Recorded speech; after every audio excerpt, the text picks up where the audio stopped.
நம்ம நேரடியாக கர்த்தருடைய வார்த்தைக்கு நேராய் நாம் கடந்து போகிறோம். கடந்த நாட்களில் இருந்து ஆண்டவருடைய வார்த்தைக்காக நான் ஜெபித்து கொண்டே இருந்தபோது ஆண்டவர் இந்த மாதம் கொடுத்த அந்த வாக்குத்தத்த வசனத்திலிருந்து அதனுடைய பின்னணியான ஒரு காரியத்தை பேசும்படியாக ஆண்டவர் என்னுடைய இருதயத்திலே கர்த்தர் பேசினார். அந்த வார்த்தையை இன்றைக்கு நான் உங்களோடு பேசி உங்களுக்காக ஜெபித்து கடந்து போக நான் ஆசைப்படுகிறேன். எடுத்துக்கொள்ளலாம். நாம் எல்லாரும் எடுத்த அந்த வேத பகுதியை நம்ம வாசிப்போம். 1 சாமுவேல் 14ஆம் அதிகாரத்தை நாம் எடுத்துக்கொள்ள போகிறோம். 1 சாமுவேல் 14ஆம் அதிகாரத்திலே 1வது வசனத்திலிருந்து ஒரு சில வசனங்களை நாம் வாசிக்க போகிறோம். ஒரு நாள் சவுலின் குமாரனாகிய யோனத்தான் தன் ஆயுததாரியாகிய வாலிபனை நோக்கி, நமக்கு எதிராய் அந்த பக்கத்தில் இருக்கிற பெலிஸ்தியரின் தனயத்திற்கு போவோம் வா என்று சொன்னான். அதை அவன் தன் தகப்பனுக்கு அறிவிக்கவில்லை. ஒரு நாள் சவுலின் குமாரனாகிய யோனத்தான். ஆண்டவருடைய பிள்ளைகளே, இந்த இடத்திலே, இந்த வேத பகுதியிலே, இந்த சம்பவத்தின் இடையிலே அநேக காரியங்கள் சொல்லப்பட்டிருக்கலாம். இதற்கு முன்பாக இருக்கிற பின்னணியை குறித்து 1ஆம் தேதி நடந்த அந்த வாக்குத்தத்த ஆராதனையிலே ஆண்டவர் நம்மோடு கூட பேசினார். அந்த சூழ்நிலையை குறித்து நம்ம விவரமாய் எந்த சூழ்நிலையிலே இது நடக்கிறது என்கிறதை குறித்து நம்ம தியானித்தோம். இஸ்ரவேல் ஜனங்களுக்கு விரோதமாக பெரிய ஒரு பட்டாளமே நிரம்பி வந்து நிற்கிறது. லட்சக்கணக்கான ஆட்கள் வந்து நிற்கிறார்கள் எதிராய். அப்பொழுதுதான் முதல் நேரம். சவுல் ராஜா பொறுப்பெடுத்து சில வருடங்கள் தான் ஆகிறது. அதற்குள்ளே இவ்வளவு பெரிய யுத்தம். ஜனங்கள் அப்படியே மலைத்து போய் நிற்கிறார்கள். என்ன செய்யறதுன்னே தெரியல. அதே போல நான் சொன்னது போல இவர்களுடைய கைகளிலே, யாருடைய கையிலையும் ஆயுதமே இல்லை. இவங்க இருக்கிறதே ஒரு 3000 பேர் தான் இருக்கிறாங்க. சவுல் ராஜோட ஒரு 2000 பேர் இருக்கிறாங்க.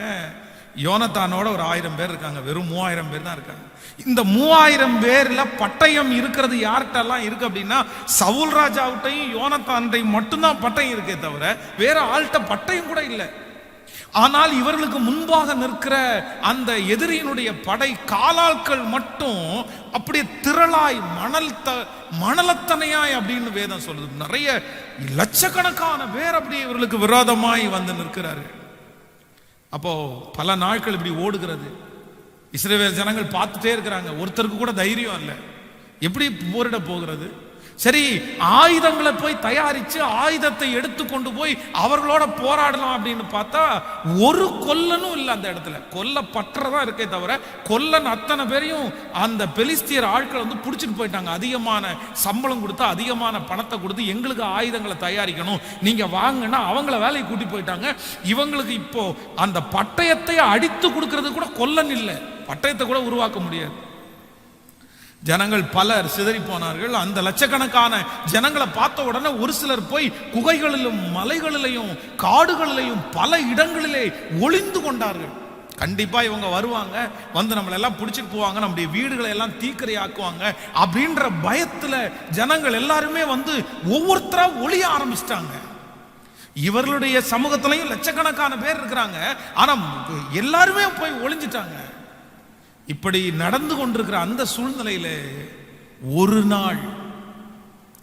நாள் சவுலின் குமாரனாகிய யோனத்தான் தன் ஆயுததாரியை கூட்டிக் கொண்டு, வாடா நம்ம போலாம், லட்சக்கணக்கான பேர் நின்னா என்ன, நமக்குள்ள இருக்கிறவர் பெரியவர், வா போலாம், பார்த்துக்கலாம், என்ன நடக்குதுன்னு பார்த்துக்கலாம் அப்படின்னு அத்தனை நாட்கள் இருந்த போதிலும் அந்த ஒரு நாள் அவனுக்குள்ள ஒரு மிகப்பெரிய தைரியம் ஒண்ணு வருது.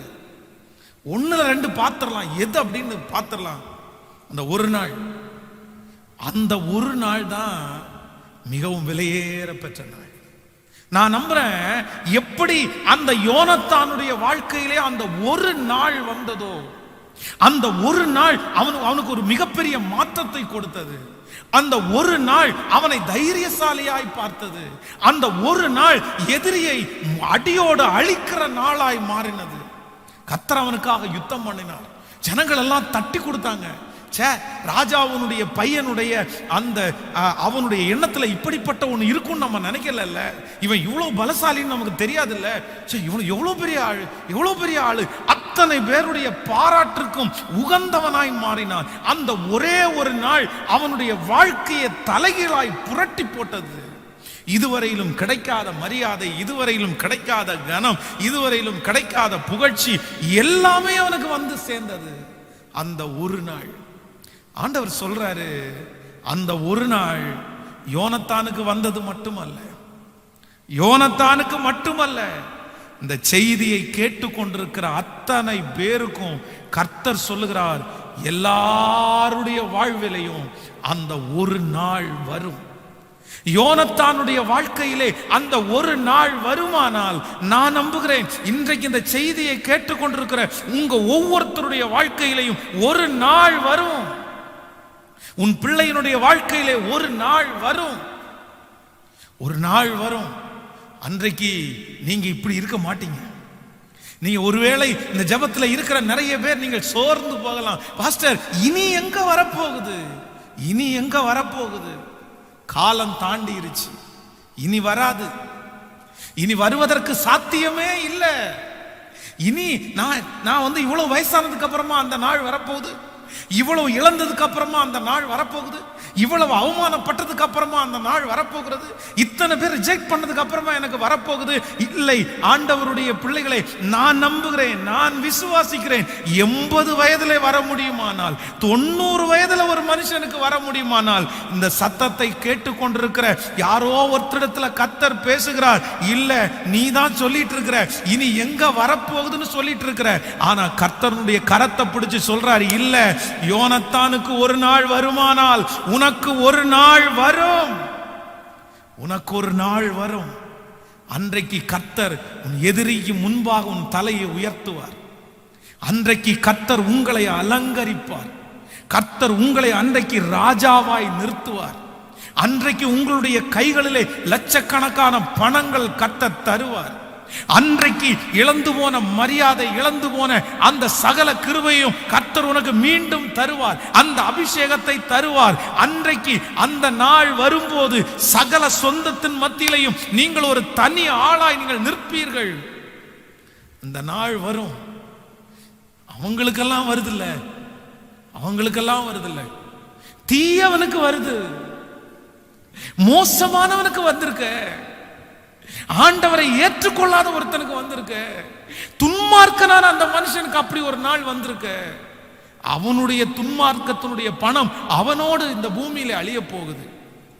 அவனுக்கும் நமக்கும் ஏணி வச்சா கூட எட்டாது. அவனை கம்பேர் பண்ணவே கூடாது. ஒரு தேவனுடைய பிள்ளை, ஒரு உலகத்துல இருக்கிற மனுஷன் ஆசீர்வதிக்கப்படுகிறத பார்த்து ஒப்பிட்டே பார்க்க கூடாது. அதான் ஆண்டவர் சொல்றாரு, துன்மார்க்கனுடைய ஆஸ்தியை பார்த்து நீ பொறாமப்படாத. அவனை பார்த்து நீ பொறாமப்படக்கூடாது. அவங்களுக்கும் உங்களுக்கும் ஏணி வச்சா எட்டாது. அவர்களுடைய ஐஸ்வர்யம் இந்த உலகத்துல துருப்பிடிக்கும். அவர்களுடைய ஐஸ்வர்யம் இந்த உலகத்துல ஒன்றுமில்லாமல் போகும். ஆனா ஆண்டவருடைய பிள்ளையே, நீயும் நானும் அப்படிப்பட்டவர்கள் அல்ல.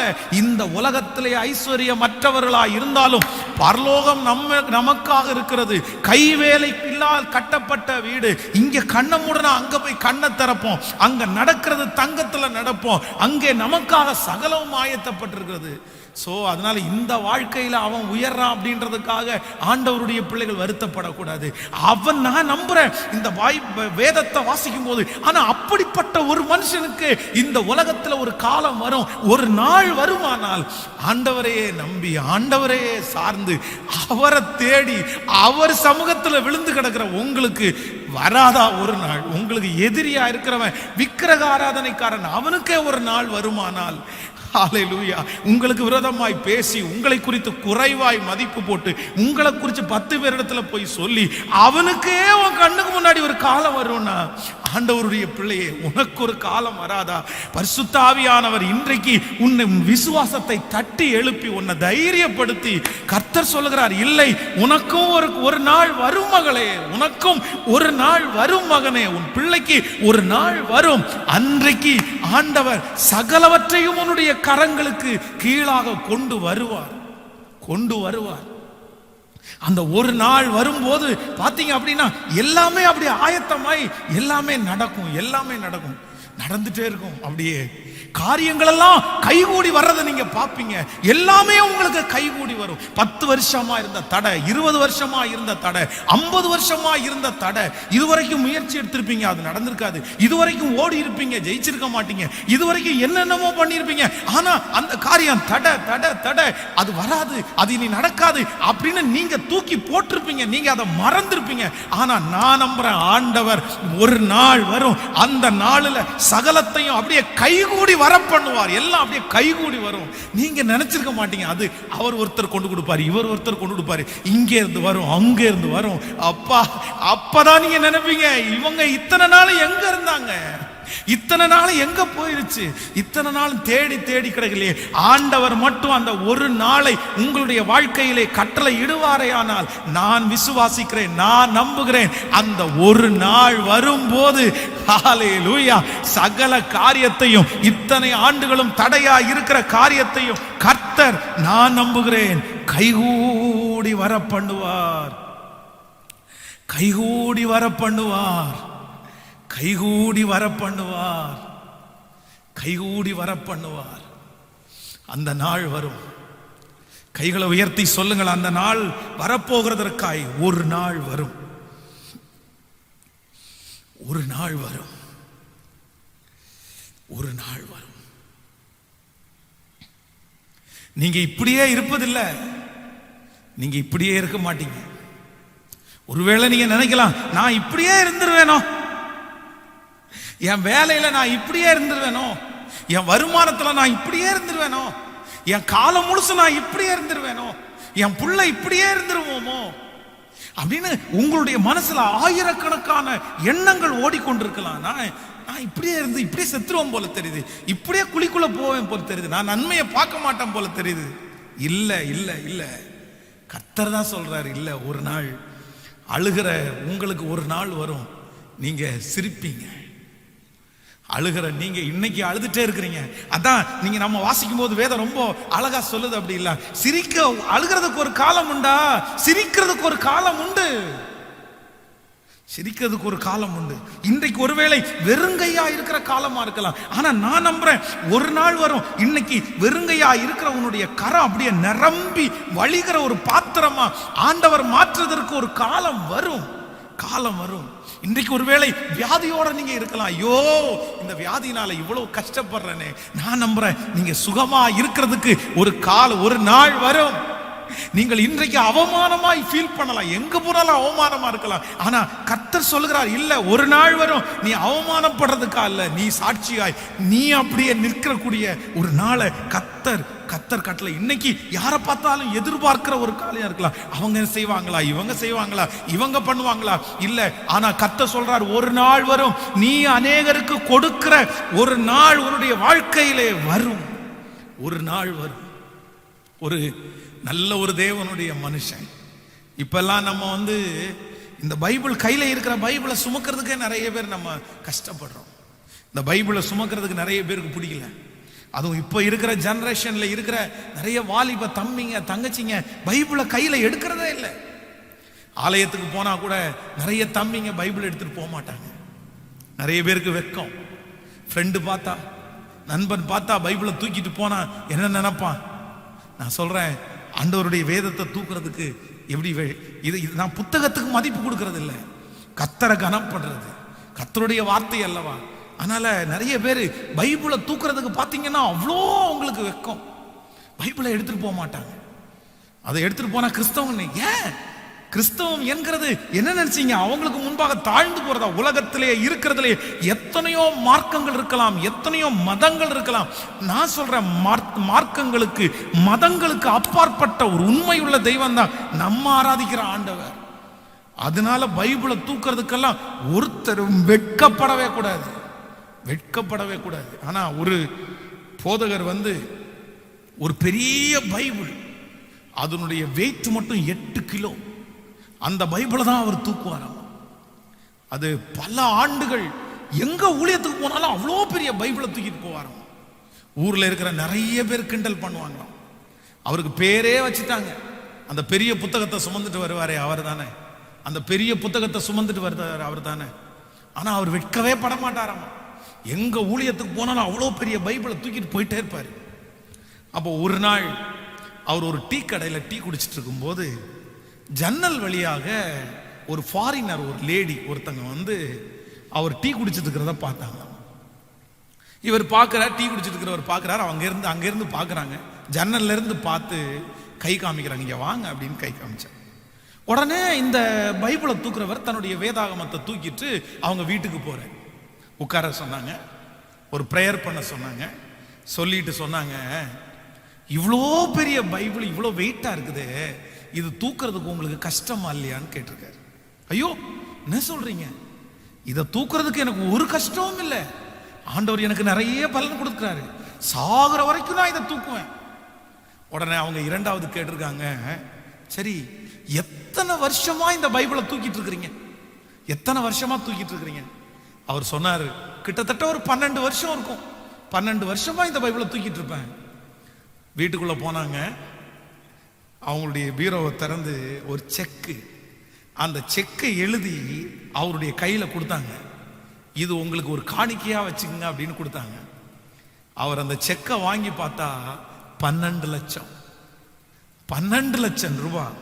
ஐயோ என்ன இவ்வளவு பெரிய அமௌண்ட் இந்த செக்ல எழுதி இருக்கிறீங்க, எனக்கு அப்படிலாம் காணிக்க வேண்டாங்க அப்படின்னு சொன்ன உடனே அவங்க சொன்னாங்களாமா, 12 வருஷமா இந்த பைபிளை தூக்குறீங்கன்னு சொன்னீங்கல்ல, இந்த 12 வருஷமா என் பிள்ளை இந்த பைபிளை தூக்கிட்டே இருக்குது, இவனுக்கு ஏதாவது கொடுக்க முடியுமான்னு ஆண்டவர் என்கிட்ட கேட்டாரு, என் இருதயத்துல பேசினாரு, 12 வருஷம் இந்த பைபிளை சுமக்குறீங்கல்ல, உங்களுக்கு சம்பளம் போங்க, 12 லட்சம் நீங்க வச்சுங்க அப்படின்னாங்களாம்.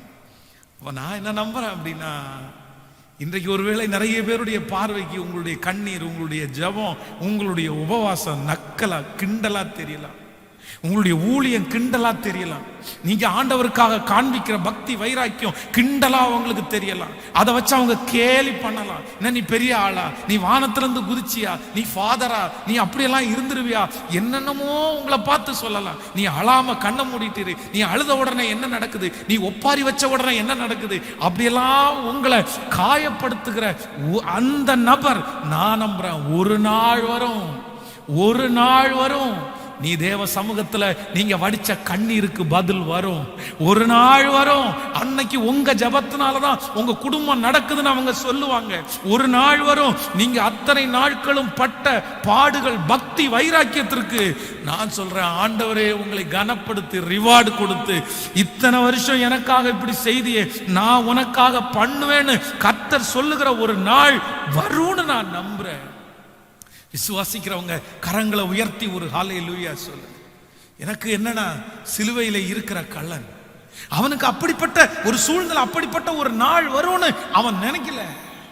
ஒருவேளை செத்துருவேன்றது நினைச்சிருக்கலாம், ஆனா அவனுக்கு விடுதலை கிடைக்கும்ன்ற ஒரு நாள் அவனுக்கு தெரியல. ஆனா சிலுவை கள்ளனுக்கே ஒரு நாள் வருமானால் நான் நம்புகிறேன் உங்களுக்கு வராத ஆண்டவருடைய பிள்ளைகளை.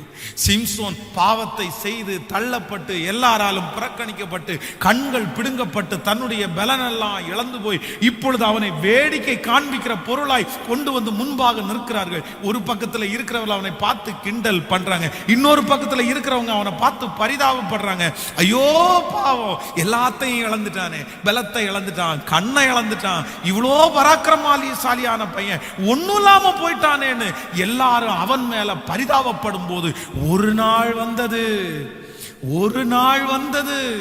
அந்த நாள் இழந்து போன அந்த பலத்தை திரும்பவும் ஆண்டவர் கொடுத்து, அந்த அபிஷேகத்தை திரும்பவும் ஆண்டவர் கொடுத்து, அந்த பரிசுத்த ஆவியானவர் திரும்பவும் அவன் மேல எழும்பி, அந்த அவன் உயிரோடு இருந்த நாட்களிலே கொடுத்த ரட்சிப்பை விட மரிக்கும் போது அவ்வளவு பெரிய ரட்சிப்பு அவனால் உண்டாகுமே. ஆனால் இன்றைக்கு இந்த சத்தத்தை கேட்கிற ஆண்டவருடைய பிள்ளையே, உனக்கு ஒரு நாள் வரும், உன் கால்களை ஸ்திரப்படுத்த தள்ளாடுகிற முழங்கால்களை பலப்படுத்துகிற ஒரு நாள் ஓஹோ ஹல்லேலூயா வரும் என்று பரிசுத்த ஆவியானவர் சொல்லுகிறார். வரும் என்று ஒரு நாள் வரும். யோசேப்பை குறித்து வேதம் சொல்லுகிறது, தன்னுடைய வீட்டை விட்டு துரத்தப்பட்டு கிட்டத்தட்ட 15 ஆண்டுகள் தாண்டி ஒரு நாள் வந்தது. அந்த நாள் வருவதற்கு முன்பாக வர அவனுக்கு நிறைய முடிகள் எல்லாம் வளர்ந்து, தாடி வளர்ந்து, அசிங்கமாகி, சின்ன வயசுலேயே ஒரு நாள் அவன் போத்திபாருடைய வீட்டிலே இருக்கும் போது அவனை பார்த்து ஆசைப்படுகிற அளவுக்கு அவன் இருந்தான். ஐயோ, அவனை பார்த்து கண் போடுற அளவுக்கு இருந்தான், அழகா இருந்தான், எல்லாருடைய பார்வைக்கு நல்லவனா தெரிஞ்சான். அவனுடைய தகப்பனார் வீட்டிலே இருக்கும்போது பலவர்ண அங்கியை போட்டு அழகு பார்த்து இதுவரைக்கும் அழகு அழகு அழகு அழகுன்னு கேள்விப்பட்ட அவன் இப்பொழுது அவன் சிறைச்சாலையிலே அடிமையினுடைய வஸ்திரம் அவனுக்கு கொடுக்கப்பட்டு சிறைச்சாலையிலே தள்ளப்பட்டு அழகு இல்லை, அழகு போயிருச்சு, எல்லாமே நிறைய தன்னுடைய முடியெல்லாம் வளர்ந்து அசிங்கமா இருக்கும்போது திடீரென்று ஒரு நாள் யாருக்கும் தெரியாமல் ஒரு கூட்டம் உள்ள வந்து அவனை பிடிச்சு கொண்டு போய் அவனை குளிக்க வச்சு அவனுக்கு தலையெல்லாம் நல்லா கட் பண்ணி அவனுடைய தாடியெல்லாம் நல்லா அடிச்சு திரும்பவும் அந்த அழகுபடுத்தி ராஜாவுக்கு முன்பாய் கொண்டு போய் நிற்க வைக்கிறதற்கு ஒரு நாள் வருமானால் நான் நம்புகிறேன். இன்றைக்கு சிறைச்சாலை போல அனுபவத்தில் இருக்கிற ஆண்டவருடைய பிள்ளையே, ஒரு காலத்திலே நன்றாய் வாழ்ந்து, ஒரு காலத்திலே செல்வமாய் வாழ்ந்து, ஒரு காலத்திலே அநேகம் பேர் உன்னை போற்றி, உன்னை மதித்து, உன்னை கனப்படுத்தி, உன்னை குறித்து பெருமையாய் பேசி, ஆனால் இப்பொழுது இருக்கிற சூழ்நிலை உனக்கு மிகவும் மோசமானதாய் தள்ளப்பட்டு, ஐயோ, யாருக்கும் தெரியாமல் அடைந்து மறைந்து எப்படி சிறைச்சாலையிலே ஒடுக்கப்படுகிறையோ அப்படி ஒடுக்கப்பட்டு உன்னுடைய அழகெல்லாம் உங்களை விட்டு போய், திறமைகளெல்லாம் உங்களை விட்டு போய், இனி எழும்புவேன் என்கிற நம்பிக்கை உங்களை விட்டு போய் 4 செவத்துக்குள்ள அடங்கி கிடக்கிறது போல உன்னுடைய இருதயத்தை அடக்கி வைத்துக் கொண்டிருக்கிற கர்த்தருடைய பிள்ளையே, யோசேப்புக்கு அவனை கிளீன் பண்ணி அழகுபடுத்தி ராஜாவுக்கு முன்பாக நிற்க வைக்கிறதுக்கு ஒரு நாள் வருமானால், என்னுடைய ஆண்டவர் உண்மை உள்ளவராய் இருப்பாரே ஆனால் இந்த வார்த்தை உனக்கு தீர்க்க தரிசனமாய் வருகிறது. உன்னையும் அப்படி மறுபடியும் ஆண்டவர் ஒரு நாள் நிறுத்துவேன் என்று கர்த்தர் வாக்கு கொடுக்கிறார். உன்னை வெளியரங்கமாய் கொண்டு வருவார். மறைந்து கிடக்கிற உன்னை வெளியரங்கமாய் கொண்டு வருவார். உன்னை கர்த்தர் திரும்பவும் அந்த அழகை கொடுப்பார். இழந்து போன அந்த வஸ்திரத்திற்கு மேலான வஸ்திரத்தை கர்த்தர் தருவார். கனத்த ஆண்டவர் திரும்ப தருவார். ஹல்லேலூயா. நீ ராஜாக்களுக்கு முன்பாக மறுபடியும் நிற்கிற ஒரு நாள் வரும். உன்னுடைய கைகளிலே பொறுப்புகள் கொடுக்கப்படுகிற ஒரு நாள் வரும். ஹல்லேலூயா. பொறுப்புகள் கொடுக்கப்படுகிற நாள் வரும். அன்றைக்கு உன்னை விட படித்தவர்களும், உன்னை விட ஞானிகளும், உன்னை விட பெரிய பெரிய ஆட்களும் உன் கண்களுக்கு முன்பாக நிற்கும் போது அந்த ஆசீர்வாதம் அவர்களுடைய கையை விட்டு தாண்டி தேவ பிள்ளையாகிய உன்னுடைய கரத்திலே வரும். அப்பொழுது நிறைய பேர் இவனுக்கு எதற்கு, இவனுக்கு கொடுக்க வேண்டாம் என்று நினைத்தால் கூட எதிர்த்து பேச முடியாத அளவிற்கு கர்த்தர் ராஜாக்களுடைய கண்களில் தயவு கிடைக்க பண்ணி உன்னை அங்கே அலங்காரமான கிரீடமாய் மாற்றி அந்த ஆசீர்வாதத்தை உனக்கு தர கர்த்தர் வல்லவர். கர்த்தர் வல்லவர். அப்படிப்பட்ட ஒரு நாள் சீக்கிரமாய் வரும்.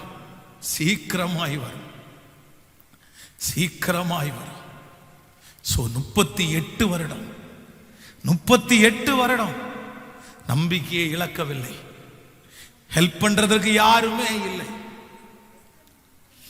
தன்னுடைய வியாதியிலிருந்து விடுதலை கொடுக்கிறதற்கு ஒருவரும் இல்லை. குளம் கலக்கப்படும் போது அவனை கொண்டு போய் விடுவதற்கு ஒருவரும் இல்லை. அப்படிப்பட்ட சூழ்நிலையிலே இருக்கிற ஒரு மனிதனுக்கு என் தேவாதி தேவன், ராஜாதி ராஜனாகிய அவரே தேடி வருவதற்கு ஒரு நாள் வறுமையானால், நான் நம்புறேன் தேவ பிள்ளையே, உங்களுக்கு வராதா?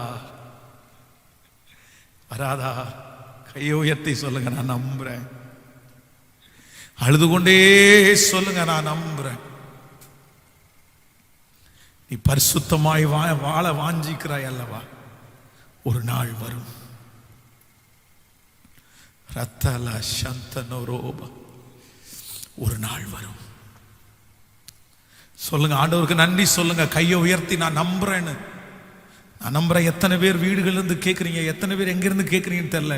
இருக்கிற இடம் எதுவா இருந்தாலும் அதை குறித்து கவலைப்படாமல் நீங்க கையை உயர்த்துறதுக்கு விடுதலை இருந்தா உயர்த்தி, அழுகிறதுக்கு விடுதலை இருந்தா அழுது கர்த்தர் சமூகத்துல சொல்லுங்க, ஆண்டவரே நான் நம்புறேன். பிள்ளைக்காக ஜெபித்துக் கொண்டிருப்பீர்களோ, கணவனுக்காக ஜெபிப்பீர்களோ, மனைவிக்காக ஜெபிப்பீர்களோ, ஊழியத்திற்காக ஜெபிப்பீர்களோ, நீங்கள் எதற்காக முயற்சி எடுத்துக் கொண்டிருக்கிறீர்கள் எனக்கு தெரியாது. ஆனால் உங்களுடைய கரங்கள் உயர்த்தப்பட்டு, ஆண்டவரே ஒரு நாள் வரும், ஒரு நாள் வரும். ஹல்லேலூயா, ஹல்லேலூயா. சவுலின் குமாரனாகிய யோனத்தானுக்கு ஒரு நாள் வருமானா, இதோ இந்த சத்தத்தை கேட்டுக்கொண்டிருக்கிற உனக்கு ஒரு நாள் வரும் என்று சொன்ன தேவனை பார்த்து கையை உயர்த்தி, ஆண்டவரே நான் நம்புறேன், நான் நம்புறேன், நான் நம்புறேன், நான் நம்புறேன், நான் நம்புறேன். ஒரு நாள் வரும், நான் நம்புறேன், ஒரு நாள் வரும். ஓ, ஒரு நாள் வரும், நான் நம்புறேன், நம்புறேன், நம்புறேன், நம்புறேன். ஒரு நாள் வரும், நம்புறேன். ஹல்லேலூயா. கைகளை உயர்த்தி ஒரு ஹல்லேலூயா சொல்லு.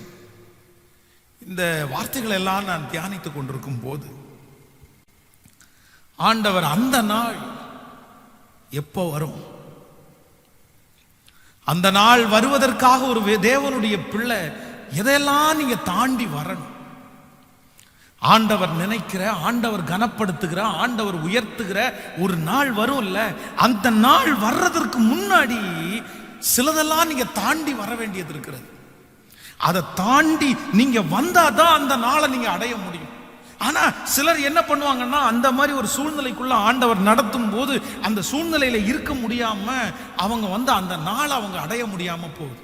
சோ அதை குறித்து ஒரு 3 காரியங்களை, இதெல்லாம் தாண்டி வாங்க, அந்த நாள் உங்களுக்காக காத்துட்டு இருக்கு. இதை ஒருவேளை இந்த சிச்சுவேஷன்ல கர்த்தர் உங்களை நடத்துறாருன்னா கூட நீங்க இதை தாண்டி வந்துருங்க, ஆண்டவர் அந்த நாளை சீக்கிரம் கொடுத்துருவார் என்கிற ஒரு தலைப்பிலே 3 காரியங்களை உங்களோடு பேசி உங்களுக்காக ஜெபிக்க போகிறேன். முதலாவதாக நம்பர் 1, முதலாவதாக ஒரு வசனத்தை நம்ம வாசிக்க போகிறோம். ஒரு தேவனுடைய பிள்ளை எதை நீங்கள் தாண்டி வந்தால் அந்த நாள் வரும் அப்படின்றத நம்ம தியானிக்க போறோம். எடுத்து வாசிக்கலாமா? எஸ்தரின் புஸ்தகம் 6ஆம் அதிகாரம் 1வது வசனத்திலிருந்து நம்ம வாசிக்க போகிறோம். அந்த ராத்திரியிலே ராஜாவுக்கு நித்திரை வராதபடியினால் கால வர்த்தமானங்கள் எழுதியிருக்கிற நடபடி புஸ்தகத்தை கொண்டு வர சொன்னான். அது ராஜ சமூகத்தில் வாசிக்கப்பட்டது. அப்பொழுது வாசற் காவலர்களில் ராஜாவின் 2 பிரதானிகளாகிய பித்தனாவும் தேரேசும் ராஜாவாகிய அகாசுவேரின் மேல் கை போட பார்த்த செய்தியை மொர்தெகாய் அறிவித்தான் என்று எழுதியிருக்கிறது வாசிக்கப்பட்டது. அப்பொழுது ராஜா, இதற்காக மொர்தெகாய்க்கு கனமும் மேன்மையும் செய்யப்பட்டதா என்று கேட்டார். அதற்கு ராஜாவை சேவிக்கிற ஊழியக்காரர், அவனுக்கு ஒன்றும் செய்யப்படவில்லை என்று சொன்னார்கள். ஆமான் தன் செய்த தூக்கு மரத்திலே மொர்தெகாயை தூக்கி போட வேண்டும் என்று ராஜாவினிடத்தில் பேசும்படி ராஜ அரண்மனையின் வெளி முற்றத்திலே வந்திருந்தார். அப்பொழுது ராஜா முற்றத்தில் இருந்து யார் என்று கேட்டார். நன்றாய் கவனிங்கள் ஆண்டவருடைய பிள்ளைகளே, இந்த சம்பவத்தை நான் விளக்கி சொல்கிறேன். அப்படின்னா அந்த ஒரு நாள் இந்த மொர்தெகாய் என்கிற ஒரு தேவனுடைய பிள்ளைக்கு ஒரு நாள் வந்தது. இவன் ஒரு சாதாரணமான ஒரு கேட் வாட்ச்மேனா இருக்கிறான். அந்த கேட்டை திறந்து விடுறது, யார் வந்தாலும் அவர்களுக்கு வணக்கம் போடுறது, இப்படி சாதாரணமா இருந்த இந்த மொர்தெகாய்க்கு திடீரென்று ஒரு நாள் வந்தது. அன்றைக்கு அந்த திடீரென்று அந்த ஒரு நாள் வரும்போது அவன் எல்லாருக்கும் முன்பாகவும் கனப்படுத்தப்பட்டான். வேதம் சொல்லுகிறது, அந்த அகாசுவேரு ராஜா ராஜா இவனை கூப்பிடுறாரு, ஆமானை கூப்பிடுறாரு. அவனுக்கு உயர்ந்த வஸ்திரத்தை கொடுக்க சொல்றாரு.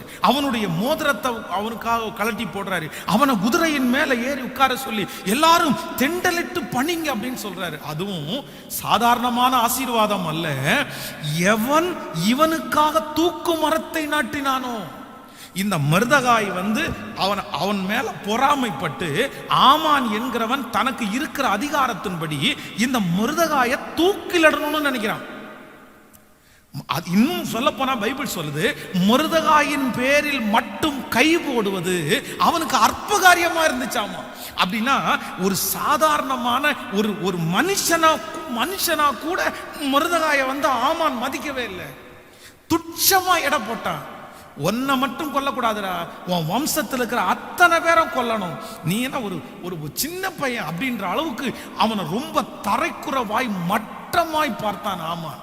அதனால யார்கிட்டயுமே போய் சொல்லாம 50 முழம் தூக்கு மரம் அப்படின்னா எல்லாருக்கும் தெரியணும் அவன் தூக்குல தொங்குறது.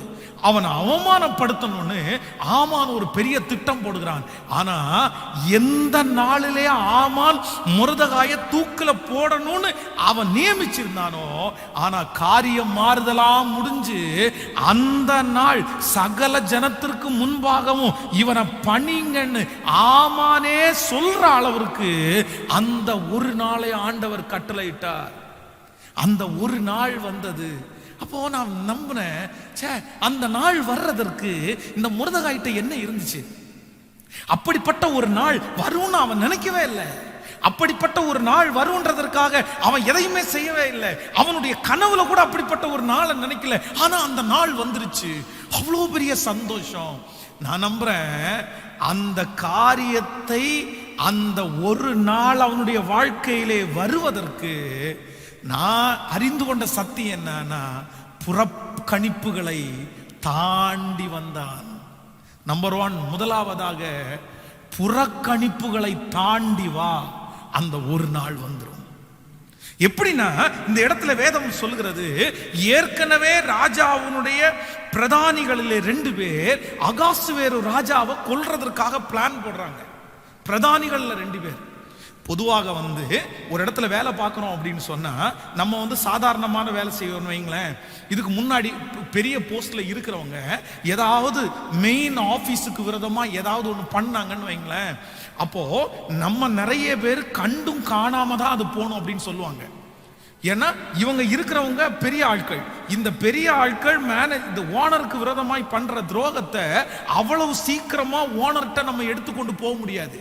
அப்படி ஒருவேளை எடுத்துக்கொண்டு போகும்போது நம்முடைய ஓனரே தப்பா நினைச்சிட்டார் அப்படின்னா, இவங்க 2 பேரும் கண்டிப்பா நம்மளை கொல்றது கூட சூழ்நிலை வந்துடும். நமக்கு விரோதமாய் அவர்கள் எழும்பி விடுவார்கள். இப்படிப்பட்ட பயம் வேலை செய்கிற எல்லாருக்குமே இருக்கும். இப்படிப்பட்ட ஒரு சூழ்நிலையில தான் இந்த மொர்தெகாய் இருக்கிறாரு. அவங்க 2 பேரும் திட்டம் போடுறாங்க, பிளான் பண்றாங்க. ராஜாவை கொல்லணும்ன்ற செய்தியை தன்னுடைய உயிரே போனாலும் பரவாயில்லன்னு சொல்லி, அவன் என்னென்ன சூழ்நிலை நடந்துச்சுன்னு நமக்கு தெரியல. ஒரு ராஜாவை காப்பாத்துறது அப்படின்றது அவ்வளவு சுலபமானது அல்ல. அவங்க 2 பேரும் பிளான் போடுறது சும்மா எல்லாருக்கும் தெரிஞ்சது மாதிரி பிளான் எல்லாம் போட மாட்டாங்க.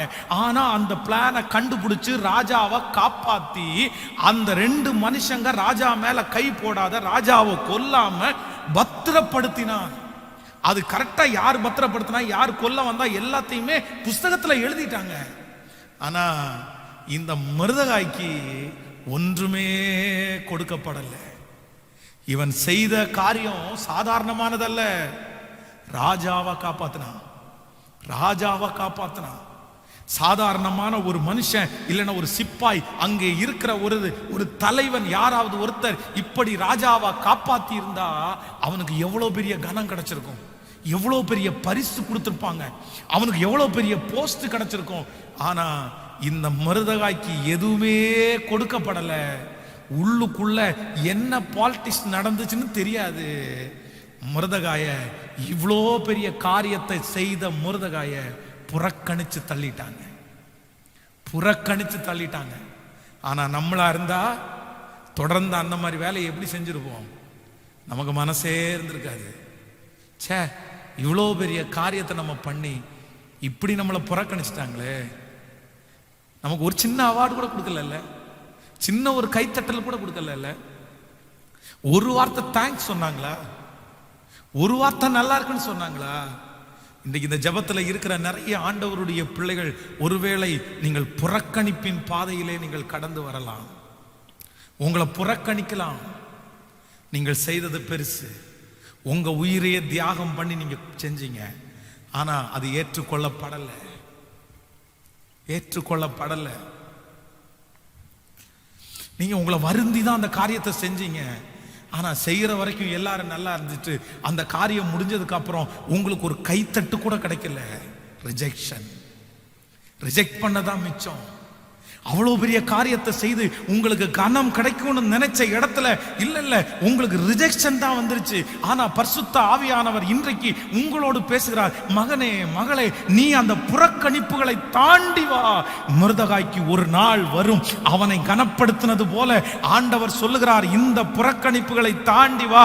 உன்னையும் அவர்களுக்கு முன்பாய் பெரிய அளவிலே, அன்றைக்கு ஒருவேளை மொர்தெகாய்க்கு கனம் கொடுத்திருந்தால் சின்ன கனமாய் இருந்திருக்கும், அவனுக்கு பதவி கொடுத்திருந்தால் சின்ன பதவியா இருந்திருக்கும். ஆனா ஆண்டவர் காலதாமதம் பண்ணி புறக்கணிப்புகளை தாண்டி வந்ததற்கு பிறகு கர்த்தர் அவனுக்கு கொடுத்த உயர்வு அங்கே இருக்கிற ஒரு மனுஷனுக்கும் கிடைக்காத அளவுக்கு உயர்வை கொடுத்தது உண்மையானால், இந்த சத்தியத்தை கேட்டுக்கொண்டிருக்கிற யாரோ ஒருத்தரை பார்த்து கர்த்தர் ஆணித்தரமாய் சொல்லுகிறார், இதை தீர்க்க தரிசனமாய் எழுதி வைத்துக் கொள்ளுங்கள். ஆண்டவர் வெகு சீக்கிரத்திலே இந்த புறக்கணிப்புகளை தாண்டி வா. மகளே, உன்னை நேசிக்க வேண்டியவர்கள், மகனே உன்னை நேசிக்க வேண்டியவர்கள் புறக்கணிக்கிறார்கள் அல்லவா? உனக்குள்ளே அத்தனை திறமைகள் இருந்தும் உன்னை புறக்கணிக்கிறார்கள் அல்லவா? ஓ, நீதான் அதை செய்தாய் என்று தெரிந்த போதிலும் உன்னை புறக்கணிக்கிறார்கள் அல்லவா? உன்னுடைய கணவன், உன்னை என்கரேஜ் பண்ண வேண்டிய கணவன், உன்னை என்கரேஜ் பண்ண வேண்டிய மனைவி, உங்களை தட்டி கொடுக்க வேண்டிய தாய் தகப்பன், உங்களை தட்டி கொடுக்க வேண்டிய பிள்ளைகள் எந்த இடத்திலே கனப்படுத்தப்பட வேண்டுமோ, எந்த நபர் கனப்படுத்த வேண்டுமோ அவர்களே உங்களை புறக்கணிக்கிறார்களா? கர்த்தராகிய ஆண்டவர் இன்றைக்கு சொல்லுகிறார், இல்லை, ஒரு நாள் வரும், இந்த புறக்கணிப்புல சோர்ந்து போகாத, இந்த புறக்கணிப்புல செய்ய வேண்டிய வேலையை செய்யாம இருந்திராத. ஒரு நாள் வரும், அன்றைக்கு கர்த்தர் உன்னை அவர்களுக்கு முன்பாக நீ பெரிய அளவில் கர்த்தர் உன்னை உயர்த்துவார். அவர்கள் மதிக்கிற அளவிற்கு, அவர்கள் கைத்தற்ற அளவுக்கு அவர்களை ஸ்டிக் பண்ணி நீ உங்களை கனப்படுத்த, உங்களை கையெடுக்க, உங்களை வணங்க, இல்லையென்றால் உங்களை மரியாதை கொடுக்க முடியாத என்று சொல்லுகிறவர்கள், மரியாதை கொடுக்க மாட்டேன்னு சொல்றவங்களை கூட மரியாதை கொடுக்க வைக்கிறது மாதிரி ஒரு உயர்வை என் ராஜாதி ராஜா உங்களுக்கு தர்றதற்கு வல்லவரா இருக்கிறாரு. நம்புறீங்களா? நம்புறீங்களா? கைய மேல உயர்த்தி எஸ்லோ. புறக்கணிப்புகளை தாண்டி வா. புறக்கணிப்புகளை தாண்டி வா. புறக்கணிப்பு பரிசுத்தவான்களுக்கு பழக்கமானதுதான். புறக்கணிப்பு பரிசுத்தவான்களுக்கு புதுசு இல்லை. எல்லா பரிசுத்தவான்களும் புறக்கணிப்புகளை தாண்டி வந்தவர்கள் தான். அவ்வளவு திறமை இருந்தும் சிங்கத்தினுடைய வாயை கிழித்து போட்டதுக்கு பிற்பாடும், அதற்கு பிறகு சவால் விட்டு கொண்டிருக்கிற கோலியாத்தி என்கிற மிகப்பெரிய அரக்கனை கொன்று வீழ்த்தி அவனுடைய தலையை கையிலே எடுத்துக்கொண்டு வந்த போதிலும், அங்கே இருக்கிற ஸ்திரீகள் தாவீது கொன்றது 15,000 என்று முழக்கமிட்ட போதிலும், அவனுடைய பலத்தையோ, அவனுடைய திறமையோ, அவனுடைய தைரியத்தையோ, அவனுடைய ஜப வாழ்க்கையோ, ஆண்டவர் மேல அவன் வச்சிருக்கிற பக்தியையோ ஏற்றுக்கொள்றதற்கு யாருமே இல்லை. எல்லாருமே புறக்கணிச்சாங்க. ராஜா புறக்கணிக்கப்பட்டார். அவ்வளவு டேலண்ட் இருக்கிற ஒரு மனுஷன் புறக்கணிக்கப்பட்டான். இன்றைக்கு தாவீதை போல யாரோ ஒருத்தர் இந்த சத்தியத்தை கேட்டுக்கொண்டிருக்கலாம். என்ன புறக்கணிக்கிறதுக்கு என்ன பாஸ்டர்? எனக்கு ஒண்ணுமே இல்லையா? நான் ஒன்னும் சம்பாதிக்கலையா? நான் ஒன்னும் உழைச்சு கொண்டு வரலையா? நான் என் வீட்டை நல்லா பார்த்துக்கலையா? நான் என் கையில கொடுத்துருக்கிற வேலையை அவ்வளவு கிளியரா செய்யலையா? அப்புறம் ஏன் பாஸ்டர் என்ன புறக்கணிக்கிறாங்க? ஒண்ணுமே இல்லாத ஒருத்தனை புறக்கணிக்கிறாங்கன்னா பரவாயில்ல, எனக்கு இத்தனை டேலண்ட் இருந்தும், எனக்கு இத்தனை காரியங்கள் இருந்தும் என்னையே புறக்கணிக்கிறாங்கன்னு நினைக்கிறீங்களா? இதே பாதையில தான் தாவீது கடந்து வந்தான். அவ்வளவும் இருக்குது. பராக்கிரமசாலிக்கு பராக்கிரமசாலி, தைரியசாலிக்கு தைரியசாலி, ஜப வீரனுக்கு ஜப வீரன், இசைக்கருவிலே வாசிக்கிறதுல தேர்னவனுக்கு இசைக்கருவிலே வாசிக்கிறது தேர்னவன். அவன்கிட்ட இல்லாத டேலண்ட் எதுவுமே இல்லை. ஆனா அத்தனை டேலண்டுகள் இருந்தும் புறக்கணிக்கப்பட்டானே. ஆனா ஒரு நாள் வந்தது, திடீரென்று ஒரு நாள் வந்தது, புறக்கணிப்புகளை தாண்டி விட்டான். புறக்கணிப்புல சோர்ந்து போகவே இல்லை. நான் இவ்வளோ டேலண்ட் என்னை புறக்கணிச்சாங்களேன்னு சொல்லி வீம்பு பண்ணல. இவ்வளவு டேலண்ட் உள்ள என்ன இப்படி புறக்கணிச்சிட்டாங்க, அவன் முன்னாடி வாழ்ந்து காட்டுவேன்னு சுயத்தினால முடிவெல்லாம் எடுக்கல. கோபம்லாம் வரல, எரிச்சல் எல்லாம் வரல, உடனே அவசரப்பட்டு ஒரு முடிவெல்லாம் எடுக்கல. எல்லாத்தையும் பொறுத்து கொண்டான், எல்லாத்தையும் சகித்து கொண்டான். திடீரென்று ஒரு நாள் ஆண்டவர் அவனை ஹல்லேலூயா நினைப்பதற்கும் வேண்டுவதற்கும் அதிகமாய் செய்கிறவர் அல்லவா, அவனை சகல ஜனங்களுக்கு முன்பாகவும் கர்த்தர் ராஜாவாய் கர்த்தர் கொண்டு வந்து நிறுத்தினார். உனக்கு நடக்கும் தேவ பிள்ளையே, உங்களுக்கு நடக்கும் தேவ பிள்ளையே, புறக்கணிக்கிற உங்களை கர்த்தர் தடுத்து, அந்த புறக்கணிக்கிற உங்களை கர்த்தர் தைரியப்படுத்துகிறார். அப்போஸ்தலனாகிய பவுல் ரட்சிக்கப்படுவதற்கு முன்பாக பெரிய பணக்காரன், ரட்சிக்கப்படுவதற்கு முன்பாக ஒரு மிகப்பெரிய தைரியம் உள்ள ஒரு படை வீரன். ஆனால் ரட்சிக்கப்பட்டதற்கு பிறகு சில நேரத்தில் அவனை புறக்கணித்தார்கள், துடைத்து போகிற அழுக்க போல புறக்கணிச்சாங்க. ஆனால் அவன் அதுல எல்லாம் சோர்ந்து போகவே இல்லை. அதனால தான் இன்றைக்கு நமக்கு முன்பாக ஒரு மிகப்பெரிய அப்போஸ்தலராய் நின்று கொண்டிருக்கிறார். ஹல்லேலூயா. ஒரு நாள் வரும். எப்போ ஒரு நாள் வரும் அப்படின்னா, புறக்கணிப்புகளை தாண்டி வருகிற உங்களுக்கு, புறக்கணிப்புகளை தாண்டி வருகிற உங்களுக்கு ஒரு நாள் வரும். கைகளை மேல உயர்த்தி, நம்புறவங்க கையை மேல உயர்த்தி நான் நம்புற ஆண்டவரேன்னு சொல்லுங்க. நம்புற ஆண்டவரேன்னு சொல்லுங்க. முழு பலத்தோட சொல்லுங்க.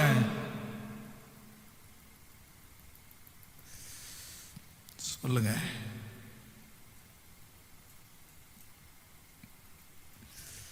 Jesus, Jesus.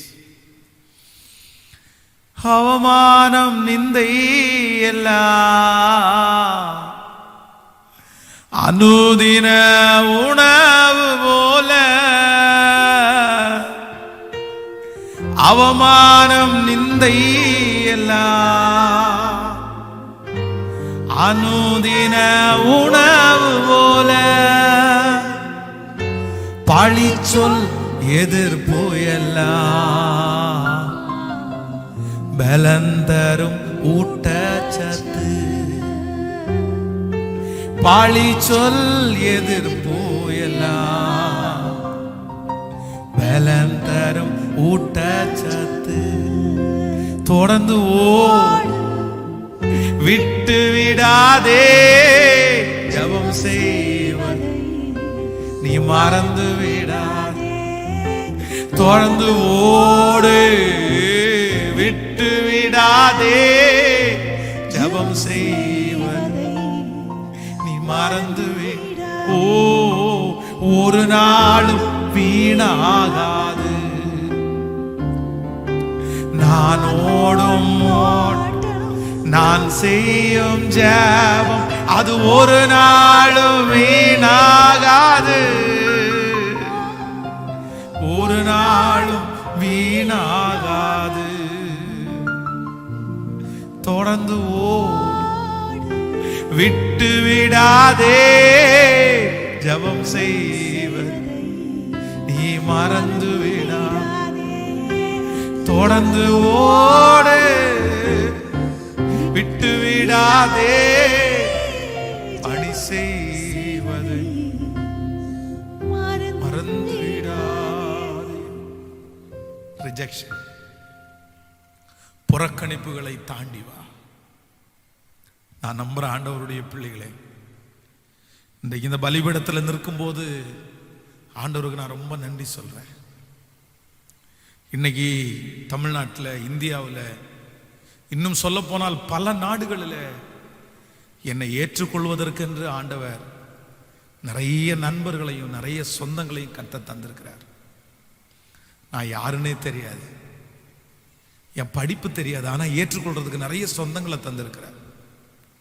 அவங்க நிறைய பேர் என்னை விட சமுதாயத்தில் ரொம்ப மதிப்புக்குரியவர்கள். அவங்க நிறைய பேர் என்னை ஏற்றுக்கொள்ளுகிறார்கள். ஆனா ஒரு காலத்தில் நான் நம்புறேன், என்னுடைய வாழ்க்கையில வந்த ரிஜெக்ஷன், என்னுடைய வாழ்க்கையில வந்த புறக்கணிப்புகள் கொஞ்சம் இல்லைங்க. என் வாழ்க்கையில் வந்த புறக்கணிப்புகள் ரொம்ப பெருசு. எங்களுடைய ஊரில் சின்ன வயசில் இருக்கும்போது கிட்டத்தட்ட ஒரு 25 ஆண்டுகளுக்கு முன்பாகன்னு வைங்களேன், கல்யாணத்துக்கு எல்லாம் அவங்க ரொம்ப ஏழைகளாக இருக்கிறதுனால இட்லி தான் போடுவாங்க. இட்லி சாம்பார் அதுதான் கல்யாணத்தினுடைய சாப்பாடு, கல்யாண விருந்து அதான், அன்னைக்கு அதான். எங்கள் வீட்டில் தான் எங்கள் அப்பா குடிகாரராச்சு, சாப்பாட்டுக்கு பஞ்சம்னா பஞ்சம், அவ்வளவு பஞ்சம் சாப்பாட்டுக்கு. ஆசையாக இருக்கும் சாப்பிட்றதுக்கு, சாப்பாடு எதுவுமே இருக்காது. அப்போ அந்த கல்யாண வீடு தான், கல்யாண வீடு வந்தால் அவ்வளோ சந்தோஷம். ஏன் அப்படின்னா எப்படி ஒரு 3 நேரம் அங்கே சாப்பாடு நடக்கும். மத்தியானம் அந்த சாப்பாட்டுக்கு எப்படி ஒரு 500 பேர் 200 பேர் வருவாங்க. அந்த கூட்டத்துக்குள்ள நம்ம தெரியாம போய் சாப்பிட்டு இருக்கலாம். ஃபர்ஸ்ட் ஒரு ரவுண்டு முடிச்சிட்டோம், 2வது ஒரு ரவுண்டு முடிச்சிட்டோம், 3வது டைம் போய் சாப்பிட்றதுக்காக அந்த லைன்ல அப்படி உட்கார்ந்தா இந்த சர்விங் பண்றவங்க எல்லாம் பார்த்துட்டு என் கையில இப்படியே பிடிச்சிட்டாங்க. கையில பிடிச்சி எந்திரா, எத்தனாவது டைம் சாப்பிட்டு உட்காந்துருக்கிறேன். ஒரு டைம் சாப்பிட்டா விட்டோம், 2வது டைம் சாப்பிட்டா விட்டோம், 3வது டைமும் உட்கார்ந்து இந்த பந்தியில சாப்பிட்டீங்க, உங்களுக்கு வயிறெல்லாம் அப்படின்னு சொல்லி ரொம்ப திட்டி அந்த பந்தியிலிருந்து எங்களை எழுப்பி விட்டு, இதுக்கு மேல வந்தீங்கன்னா அடிச்சு விடுவோம் அப்படின்னு சொல்லி துரத்தின நாளெல்லாம் நினைச்சு பார்க்குறேன். சே, ஆனா இன்றைக்கு ஆண்டவர் எத்தனை பேரை வேண்டுமென்றாலும் போஷிக்கிற அளவுக்கு எங்களை வச்சுட்டாரு. ஆண்டவர் எத்தனை வேண்டுமென்றாலும் கொடுக்கிறார். அவர் நல்லவர். நான் நம்புறேன் அந்த ரிஜெக்ஷன் எல்லாம் மாறுறதற்கு ஒரு நாள் இந்த ஜெபத்தில் இருக்கிற யாரோ ஒருத்தர் இடத்துல ஆண்டவர் பேசிட்டே இருக்கிறாரு. ஒரு நாள் வரும். அந்த நாள் எப்போ அப்படின்னா, உன்னுடைய புறக்கணிப்புகளை தாண்டி வா. சோர்ந்து போகாத ஆண்டவருடைய பிள்ளையே, இது நமக்கு மட்டும் இல்ல, இது உங்களுக்கு மட்டும் இல்ல. இந்த புறக்கணிப்பு என்கிறது எனக்கு மட்டும் இல்ல, எனக்கு மட்டும் இல்ல. ஆண்டவராகிய இயேசு கிறிஸ்துவையே புறக்கணிச்சிட்டாங்க. அவரை புறக்கணிக்கிறதுக்கு என்ன இருக்கு? அவரை புறக்கணிக்கிறதுக்கு என்ன இருக்கு? அவருக்கு டேலண்ட் இல்லையா? அவருக்கு அழகு இல்லையா? அவர் கெட்டவராய் சகலமும் இருந்தும் அவரையே புறக்கணிச்சாங்கன்னா, உங்களை புறக்கணிக்க மாட்டாங்க, என்ன புறக்கணிக்க மாட்டாங்க. நான் சொல்றேன், புறக்கணிக்கப்படுவது தீமைக்கு அல்ல, புறக்கணிக்கப்படுவது அவமானம் அல்ல. உங்களை இன்றைக்கு புறக்கணிப்பார். வேதம் சொல்லுகிறது, ஆகாது என்று தள்ளின கல் தலைக்கு மூளைக்கல்லாய் மாறிட்டு அது கர்த்தராலே ஆயிற்று. அது நம்முடைய கண்களுக்கெல்லாம் ஆச்சரியமாய் இருக்கிறது. கண்களுக்கெல்லாம் ஆச்சரியமா இருக்குது. சோ புறக்கணிக்கப்படுகிறதை நினைச்சு ஆண்டவருடைய பிள்ளைங்க கவலைப்படவே கூடாது. புறக்கணிக்கப்படுறது நல்லதுதான், புறக்கணிக்கப்படுவது நல்லதுதான். கர்த்தர் ஒரு நாள், ஆண்டவர் ஒரு நாள் அவங்களுக்கு முன்பாக உங்களை நிறுத்துவதற்காகத்தான் கர்த்தர் அப்படிப்பட்ட சூழ்நிலையில உங்களை நடத்துறார். அதற்காக தான் நடத்துறார். நம்புறவங்க கையை மேல உயர்த்தி சொல்லுங்க, ஆமாண்டவரே விசுவாசிக்கிறேன்.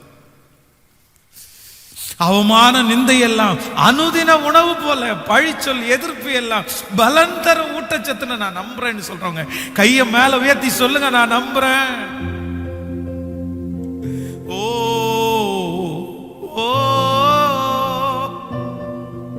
தொடர்ந்து ஓடு, விட்டு விடாதே, ஜெபம் செய்வதை நீ மறந்து விடாதே. தொடர்ந்து ஓடு, விட்டு விடாதே, பணி செய்வதை நீ மறந்து விடாதே. கைய மேல உயர்த்தி, ஒரு நாளும் வீணாகாது. நான் ஓடும் ஓட்டம், நான் செய்யும் ஜெபம், அது ஒரு நாளும் வீணாகாது. ஒரு நாள் வீணாகாது. சமயம் ரொம்ப குறைவா இருக்கிறதுனால வேகமாய் சொல்லி முடிக்கிறேன். நம்பர் 2, ஆதியாகமம் 18வது அதிகாரம் 2வது வசனம். வேகமாய் எடுத்துக்கொள்ளலாம். ஆதியாகமம் 18வது அதிகாரத்திலே 2வது வசனத்தை நம்ம வாசிக்க போகிறோம். 18ஆம் அதிகாரம் 2வது வசனம். தன் கண்களை ஏறெடுத்து பார்க்கும்போது இதோ 3 புருஷர்கள் அவன் எதிரே நின்றார்கள். அவர்களை கண்டவுடனே அவன் கூடார வாசலில் இருந்து அவர்களுக்கு எதிர்கொண்டு ஓடி தரை மட்டும் குனிந்து. இன்னொரு வசனத்தை வாசிக்கலாம் நாம். 6வது வசனத்தை. அப்பொழுது ஆபிரகாம் தீவிரமாய் கூடாரத்தில் சாராவிடத்திற்கு போய், நீ சீக்கிரமாய் 3 படி மெல்லிய மாவு எடுத்து பிசைந்து அப்பம் சுடு என்றார். ஆபிரகாம் மாட்டு மந்தைக்கு ஓடி ஒரு நல்ல இளங்காளையை வேலைக்காரன் கையிலே கொடுத்தான். அவன் அதை சீக்கிரத்தில் சமைத்தான். நீங்க இந்த ஆபிரகாமை பார்க்கிறதற்காக சோதோம் குமார பட்டணத்தை அழிப்பதற்காக 3 தூதர்கள் வருகிறார்கள். ஆனால் நான் செய்ய போகிறதை ஆபிரகாமுக்கு மறைப்பேனோ அப்படின்னு சொல்லி ஆண்டவர் அந்த 3 தூதர்களையும் முதலாவதாக ஆபிரகாமிடத்திலே அனுப்புகிறார். அவர்கள் ஆபிரகாமிடத்திலே வருகிறார்கள். வந்து பேசி நாங்க தங்கல நாங்க போறோம்ன்றாங்க. ஆனா வருந்தி அழைக்கிறான். இந்த அதிகாரத்துல நீங்க வாட்சி பார்க்கும்போது இந்த ஆபிரகாம் மத்தியான வேளையிலே களைத்து போய் இருக்கிற வேளையில இவங்க 3 பேரை பார்த்த உடனே பாத்தீங்கன்னா அவன் அவனுடைய ஆக்டிவிட்டிஸ், அதான் நான் ஒரு செய்தியில கூட கொடுத்தேன். இந்த ஆபிரகாமுக்கும் லோத்தும், ஆபிரகாமும் 3 தூதர்களை சந்திக்கிறான், லோத்தும் 3 தூதர்களை சந்திக்கிறான். ஆனா ஆபிரகாம் 3 தூதர்களை சந்திக்கும் போது அவனுடைய ஆக்டிவிட்டிஸுக்கும் லோத்து அந்த 3 தூதர்களை சந்திக்கும் போது இருக்கிற ஆக்டிவிட்டிஸுக்கும் நிறைய வித்தியாசம் இருக்குது. நீங்க டைம் இருக்குன்னா அந்த ஆபிரகாமை சந்திக்கிறதையும் லோத்தை சந்திக்கிறதையும் நீங்க ஒப்பிட்டு பார்த்து வீட்டில் அதை படித்து பாருங்க, அப்ப தெரியும். இந்த ஆபிரகாம் அவ்வளவு களைப்பின் மத்தியிலே, அவ்வளவு சோகத்தின் மத்தியிலே அந்த தூதர்களை பார்த்த உடனே நீங்க இந்த இடத்துல வாசிக்க முடியும். அவன் தரை மட்டும், அவன் ஓடி, அவன் தீவிரமாய், அவன் சீக்கிரமாய், அவன் சீக்கிரத்தில் சமைத்து கொடுத்தான் அப்படின்னு ஓடி அப்படியே ஸ்பீடா ஸ்பீடா ஸ்பீடா ஸ்பீடா. அப்போ திடீரென்று அந்த தேவனுடைய மனுஷங்க சொல்றாங்க, அந்த ஒரு நாள் சாராளை கூப்பிட்டு, இல்ல உனக்கு ஒரு அற்புதம் நடக்கும். இத்தனை நாட்களும் குழந்தை இல்லாம நீ கஷ்டப்படுறல்ல, உனக்கு ஒரு பிள்ளையை கர்த்தர் தருவார். இனியா அவள் நகைத்தாள். இதை கேட்கும் போது அவளுக்கு ரொம்ப காமெடியா இருக்குது. என்ன சொல்லிட்டு இருக்கிறீங்க? எனக்கு கர்ப்பம் செத்து போச்சு, இனி எனக்கு குழந்தை பிறக்குமா? அந்த ஒரு நாள் வரும் வரும் வரும்னு எதிர்பார்த்திருந்த நாளெல்லாம் போயிடுச்சு, இனி வராது. இனி அந்த நாள் வர்றதற்கு, இனி அந்த நாள் அப்படி வந்தாலும் அதை செய்யறதுக்கு என் சரீரத்துல பலன் இல்லை. அந்த நாள் வராது. ஒருவேளை சாராளை போல ஒரு இருதயத்தோடு யாரோ ஒருத்தர் இந்த சத்தியத்தை கேட்கலாம். இனி அந்த நாள் எங்க பாஸ்டர் வரப்போகுது? இனி நான் கட்டையில போனதுக்கு அப்புறம் தான் அந்த நாள் வரும், இனி செத்தாதான் அந்த நாள் வரும் அப்படின்னு நீங்க சொல்லலாம். இல்ல, சாராளுக்கு ஒரு நாள் வந்துச்சு. ஏன் அப்படின்னா, நான் நம்புறேன் அவன் செய்ததை முழு இருதயத்தோட செய்தான். அந்த நாள் வந்தது. தான் செய்ததை முழு இருதயத்தோடு. அவங்க என்ன பண்ண வராங்கன்னு தெரியாது, அவங்க என்ன சொல்ல வராங்கன்னு தெரியாது. அவங்கள ரிஜெக்ட் பண்ணியிருக்கலாம், அவங்கள சாதாரணமா அவன் ட்ரீட் பண்ணியிருக்கலாம். இல்லை, அவ்வளவு களைப்பின் மத்தியிலையும் அவ்வளவு சோர்வின் மத்தியிலையும் நான் நம்புறேன் அவன் செய்ததை முழு இருதயத்தோடையே செய்தான். அதுல சோம்பேறித்தனம் இல்லை, அதுல எசலி போடல, அதுல சோர்வும் இல்லை. நான் நம்புறேன் ஆண்டவர் உங்களை ஒரு இடத்துல வச்சிருக்கிறாரா, ஆண்டவர் ஒரு பொறுப்பை உங்க கையில கொடுத்துருக்கிறாரா, அதை ஏத்துக்கிறதுக்கு யாருமே இல்லையா? எந்த சூழ்நிலை வந்தாலும் உங்களுக்கு அந்த ஒரு நாள் வரணும்னு நினைச்சீங்கன்னா உங்க கையில கொடுக்கிற எல்லாவற்றையும் ஃபுல் ஆட்டடா செய்யுங்க, முழு இருதயத்தோட செய்யுங்க. அறகுறையா செய்யாதீங்க, மனுஷனுக்காக செய்யாதீங்க. இவனுக்கு இவ்வளவு போதும், இவளுக்கு இவ்வளவு போதும் அப்படின்னு நினைக்காதீங்க. பர்ஃபெக்ட ஆண்டவர் ஃபுல் ஹார்ட்ட ரொம்ப விரும்புறாரு. அது ஒருவரா இருக்கலாம், 1,00,000 பேரா இருக்கலாம், 1,00,00,000 பேரா இருக்கலாம். எதை செஞ்சாலும் ஆண்டவருடைய பிள்ளைகள். அதான், நீங்கள் எதை செய்தாலும் மனிதனுக்கென்று செய்யாமல் தேவனுக்கென்று. கர்த்தர் பார்க்கிறார், கர்த்தர் விசாரிக்கிறார். ஆண்டவருக்கு தெரியும் இதுல ஆண்டவர் மார்க் போடுவாரு, இதுல ஆண்டவர் எழுதி வச்சிருக்குவார்ன்ற எண்ணம் உங்க மண்டையில இருக்கணும். உங்களுக்கு தெரியணும். அந்த மனுஷன் மார்க் போட்டா நம்ம நல்லா செய்வோம், மனுஷன் அதை குறித்து பெருமையா பேசினா நல்லா செய்வோம். ஆனா நம்ம வேற எதுக்கு செய்ய மாட்டோம். இல்ல, எல்லாவற்றையும் மனுஷன் பார்க்கிறார்களோ இல்லையோ, மேனேஜர் பார்க்கிறார்களோ இல்லையோ, வீட்டு வேலை செய்யறவங்க பார்க்கிறாங்களோ இல்லையோ, கணவனார் பார்க்கிறாரோ இல்லையோ, நான் சொல்றேன், நீங்க செய்கிறது அத்தனையும் கர்த்தர் பார்க்கிறார். கர்த்தர் பார்க்கிறார். யோசேப்பை குறித்து வேதம் சொல்லுகிறது, அந்த வீட்டில் அவ்வளவு பெரிய பிரச்சனை வந்ததற்கு பிற்பாடும் அவன் செய்கிறதுல அவன் ஒரு குறையும் வைக்கல. போத்திபாருடைய வீட்டிலே இருக்கும் போதும் அவன் செய்கிறது எல்லாத்தையும் முழு இதயத்தோடு தான் செய்தான். அவனை அங்கிருந்து சிறைச்சாலையில போட்ட போதும், என்ன நம்முடைய வாழ்க்கை இப்படியே விரக்தியாவே போயிருச்சு, இப்படியே நமக்கு செஞ்சதுக்கெல்லாம் சம்பளம் கிடைக்கலையே, நம்ம செஞ்சதுக்கெல்லாம் பணம் கொடுக்கலையே, நம்மளை இவ்வளவு கஷ்டப்படுத்துறாங்களே, செஞ்சு என்னத்தை கண்டோம், செஞ்சதுனால ஏதாவது லாபம் இருக்கா, நம்ம திட்டு தான் வாங்குறோம், நமக்கு சிறைச்சாலை தான் வந்துருச்சு, இங்கேயாவது ஒன்றும் செய்ய வேண்டாம்னு நினைக்கல. சிறைச்சாலையில போயும் நேர்த்தியாய் செய்ததுனால சிறைச்சாலையினுடைய அந்த தலைவனுடைய கண்கள்ல அவனுக்கு கிருபை கிடைச்சிச்சுல்ல. அது மட்டுமல்ல, ராஜாவுக்கு முன்பாக போய் நிற்கும் போதும் இந்த வேலையை என்னால் செய்ய முடியாதுன்னு சொல்லல. அது எவ்வளவு கடினமா இருந்தாலும் செய்வதை முழு இருதயத்தோட செய்ததுனால தான் அந்த நாள் வந்துருச்சு. இன்றைக்கு ஆண்டவர் இந்த ஜெபத்தில் இருக்கிறோன்ற பேசுகிறார். நம்பர் 2, அந்த நாள் சீக்கிரமாய் வரும். நீங்க செய்யறத பர்ஃபெக்டா செஞ்சுட்டே இருங்க. அதை பார்க்கறாங்களோ பார்க்கலையோ, செய்யறாங்க, எதை குறிச்சும் கவலைப்படாதீங்க. உங்கள்கிட்ட இருக்கிறதுல பெஸ்ட். உங்களால முடியாததை செய்ய சொல்லல, உங்களால முடியாததற்காக கவலைப்படவும் சொல்லல. உங்களால எது முடியுமோ அதை நேர்த்தியாய் முழு இருதயத்தோட செய்யுங்க. நிச்சயமா சொல்றேன், ஆண்டவர் உங்களை அந்த ஒரு நாளுக்கு நேராய் நடத்த வல்லவராயிருக்கிறார். கைகளை உயர்த்தி ஒரு ஹல்லேலூயா சொல்லும். நம்பர் 3, மூணாவது, அந்த நாள் எப்பொழுது வரும்? அந்த நாள் வருவதற்கு என்ன செய்ய வேண்டும்?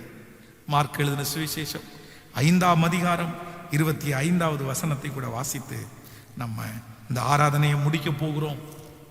ஸ்தோத்திரம். மார்க் எழுதின சுவிசேஷம் எல்லாரும் எடுத்துக்கொள்ளலாம். மார்க் எழுதின சுவிசேஷம் 5ஆம் அதிகாரத்திலே 5ஆம் அதிகாரம் 25வது வசனத்தை நம்ம வாசிக்க போறோம். 25வது வசனம். அப்பொழுது 12 வருடமாய் பெரும்பாடுள்ள ஒரு ஸ்திரீ அநேக வைத்தியர்களால் மிகவும் வருத்தப்பட்டு தனக்கு உண்டானவை எல்லாம் செலவழித்தும் சற்றாகிலும் குணமடையாமல் அதிக வருத்தப்படுகிற பொழுது இயேசுவை குறித்து கேள்விப்பட்டு, நான் அவருடைய வஸ்திரங்களை ஆகிலும் தொட்டால் சொஸ்தமாவேன் என்று சொல்லி ஜன கூட்டத்துக்குள்ளே அவருக்கு பின்னாக வந்து அவருடைய வஸ்திரத்தை தொட்டாள். ஆண்டவருடைய பிள்ளைகளே, இந்த பெரும்பாடுள்ள ஸ்திரீக்கு ஒரு நாள் வந்துருச்சு. அது 5ஆம் அதிகாரம் 25வது வசனம். 12 வருஷமாய் பெரும்பாடு. வேதம் சொல்கிறது, அநேக வைத்தியர்களால் மருத்துவம் பார்த்து பணத்தை எல்லாம் செலவு பண்ணி உடம்ப கஷ்டப்படுத்துறது தான் மிச்சம். ஆனா நோ யூஸ். பெண்களுக்கு இருக்கிற வியாதியிலே மிக கொடுமையான வியாதி அந்த வியாதி. அந்த வியாதி வந்தால் சரீரம் பலவீனப்படும், பலவலத்து போகும், உடம்புல இருக்கிற ரத்தமெல்லாம் வெளியே போகும், நடுக்கம் உண்டாகும், பயம் உண்டாகும், தூக்கம் குறைஞ்சிரும். நம்முடைய உயிர் ரத்தத்துல தான் இருக்குன்னு சொல்லுதில்ல. ஸோ அந்த ரத்தம் நம்முடைய உடம்புல இருந்து குறையும் போது உயிருக்கே ஆபத்தாகிற அளவுக்கு நம்ம சிக்காயிடும்.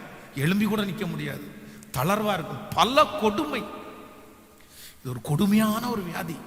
ஆனா இந்த கொடுமையான வியாதி அந்த அம்மாவுக்கு இருக்குது. ஆனா இந்த வியாதிக்காக அவர்கள் கிட்டத்தட்ட 12 வருடமாய் போராடி கொண்டிருக்கிறார்கள். அந்த ஒரு நாள் வராதா?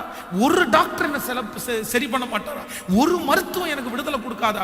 ஒவ்வொரு மருத்துவத்திற்கும் போகும் போதும் எத்தனையோ பேர் அவங்கள சொல்லியிருப்பாங்க, இந்த மருத்துவம் எனக்கு விடுதலை கிடைச்சோம், இந்த மருத்துவனுக்கு அவர்கள் வாஞ்சையா ஏக்கமா போய் இந்த இடம் மருத்துவம் கண்டிப்பா எனக்கு ஒத்துக்கும் என்னென்னமோ கற்பனையோட போவாங்க. ஆனா அந்த மருந்து அவங்களுக்கு ஒத்துக்காது. அந்த மருந்துல ஒரு லாபம் அவங்களுக்கு இல்லை. இப்படி ஒரு ஆண்டு இல்ல, 2 ஆண்டு இல்ல, கிட்டத்தட்ட 12 years, 12 வருடம். ஆனா 12 வருஷம் ஆகியும் இப்ப ஒருத்தரை கேள்விப்படுறாங்க. இயேசுன்ற ஒருத்தர் இருக்கிறாரு, அவர் நிறைய பேருக்கு சுகம் கொடுக்கிறாரு, அவரை தொட்டா அவர் உன்னை சுகப்படுத்தணும்னு நினைச்சா சுகப்படுத்திடுவார்னு சொன்ன உடனே இவங்களுக்குள்ள ஒரு மனசு வருது, அவருடைய வஸ்திரத்தையாகிலும் தொட்டால் நான் சுகப்படுவேன். சோ அந்த ஒரு நாளுக்காக, அந்த ஒரு நாள் அந்த அம்மாவுக்கு கிடைக்கிறதுக்கு காரணம் நான் நம்புறேன் காத்திருப்பு. 12 வருஷமா சோர்ந்து போல இத்தனை நாள் பார்த்துட்டேன், இனி இந்த வியாதியோட செத்துடலாம், எதுக்கு வேண்டாம். இவ்வளோ பேர் எனக்கு விடுதலை கொடுக்க முடியல, அவரையா விடுதலை கொடுக்க போறாரு. இனி எங்க நான் எதுக்கு ஜெபம் பண்றேன், நான் எதுக்கு பைபிள் வாசிக்கிறேன், நான் எதுக்கு உபவாசம் போறேன், நான் எதுக்கு 2 வருஷம் ஜெபம் பண்ணி, 1 வருஷம் ஜெபம் பண்ணி, 6 மாசம் ஜெபம் பண்ணி, 3 நாள் ஜெபம் பண்ணிட்டு நிறைய பேர் சோர்ந்து போய் காத்திருக்கிறதே இல்லை, காத்திருக்கிறதே இல்லை. கர்த்தருக்கு காத்திருக்கிறவர்கள் புது பலன் அடைவார்கள். காத்திருக்கிறவர்களுக்கு பதில் வரும். உடைய காத்திருப்பு வீணா போகாது. ஆண்டவர் பேசுறாரு, அந்த ஒரு நாள் வருவதற்காக உங்களை கஷ்டப்படுத்துறத நினைக்காதீங்க. ஆண்டவருடைய பிள்ளையே, வெயிட் வெயிட். இந்த அற்புதம் நடக்கும்னு அவங்க காத்திருந்ததுனாலதான் இப்ப அந்த காத்திருப்பு என்ன பண்ணுது தெரியுமா? அங்க திரளான ஜனங்கள் அவரை சுற்றி சூழ்ந்திருக்கிறாங்க.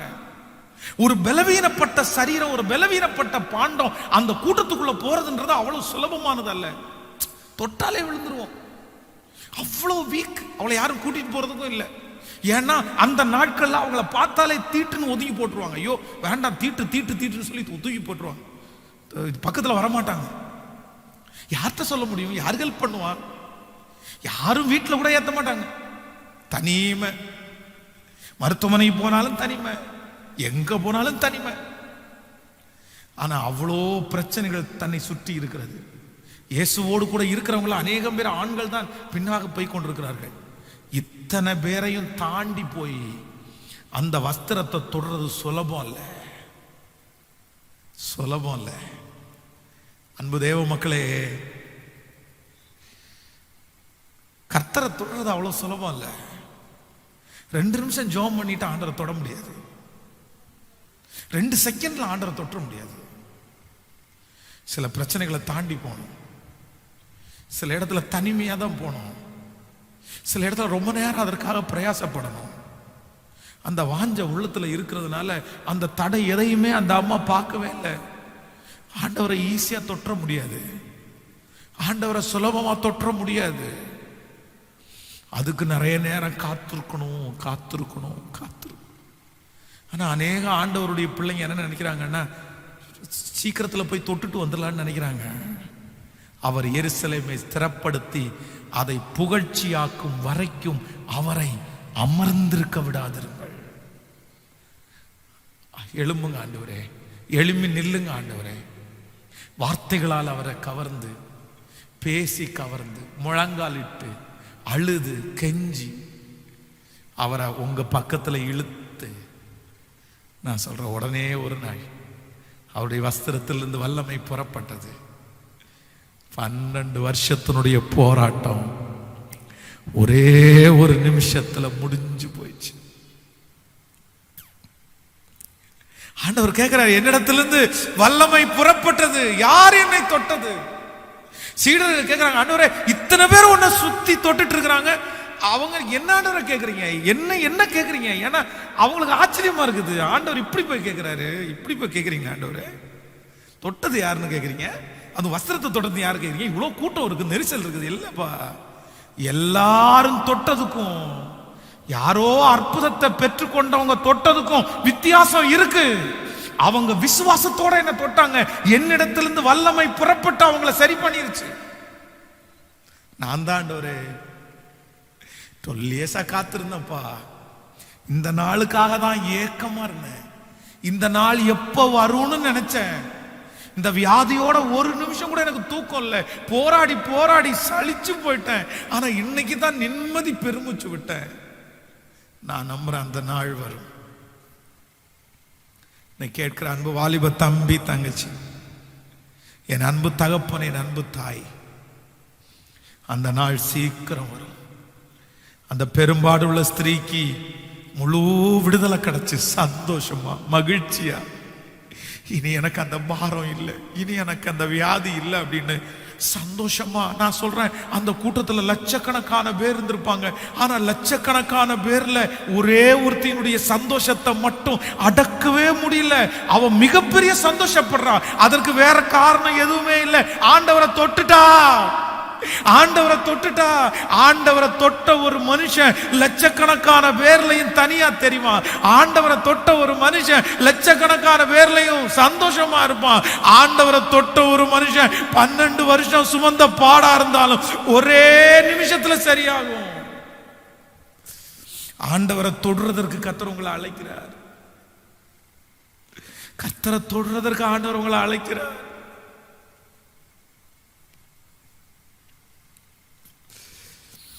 கர்த்தரை தொடுறதுக்குன்னு ஒரு நாள் அழைக்கிறார். ஹல்லேலூயா. இந்த செய்தியை தயவு செய்து உங்களுடைய ஃப்ரெண்ட் சர்க்கிள் இருக்கிற எல்லாருக்குமே ஃபார்வர்ட் பண்ணுங்க. இந்த செய்தியை கேட்க சொல்லுங்க. உடைஞ்சு போன உள்ளங்களை கேட்க சொல்லுங்க. இது நிறைய பேர் ஆறுதல் படுத்தும்னு நினைக்கிறேன். ஒரு 10 பேருக்காவது நீங்க சொல்லுங்க இந்த செய்தியை கேட்கறது. அந்த நாள் சீக்கிரம் வரப்போகிறது. எளிமை நிற்கலாமா கர்த்தர் சமூகத்தில்? 12 வருடத்தினுடைய பாடுகள் முடிகிற நேரம் வந்துருச்சு. 38 வருடமாய் வாழ்க்கையிலே பட்ட சோதனைகளுக்கு முடிவு வந்துருச்சு. அந்த நாள் சீக்கிரம் வரப்போகுது. சிலருக்கு இந்த மாதத்திலேயே வரப்போகிறது. வீணாகாது. கைகளை மேல உயர்த்தி, இயேசுவே உங்களை நான் எப்படியாவது தொற்றணும் சொல்லுங்க, சொல்லுங்க, சொல்லுங்க. சத்தத்தை உயர்த்தி நெருங்கி வா, நெருங்கி வா.